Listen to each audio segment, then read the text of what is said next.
Hi! Ako si Doki. Ngayong araw na ito, tatalakayin natin ang pinakamadalas na sanhi ng pagkabulag sa buong mundo, ang katarata. Ano nga ba ang katarata? Ano ang simptomas nito? Sino ang mga apektado? Ano kaya ang gamot para sa katarata? Bago natin sagutin ang mga tanong ito, siguraduhin mag-subscribe sa aking channel. Ang katarata ay ang pumuputi ng lente ng ating mata.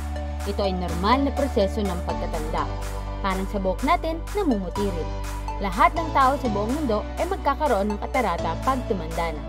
Pwede rin ito mangyari sa bata dahil minsan napapabilis ang pamumuti ng lenteng ito dulot ng trauma sa mata, infeksyon, diabetes o ibang sakit.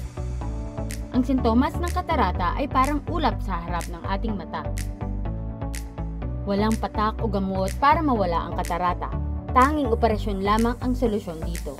At kailangan ipakita sa doktor para malaman kung kailangan na operahan. Dahil pag napabayaan, pwede ito magdulot ng pagkabulag. Ang videong ito ay hindi katumbas ng konsultasyon. Ugaliin magpakonsulta para malaman ang kalagayan ng iyong mata. Pag malinaw ang mata, ang buhay ay masaya.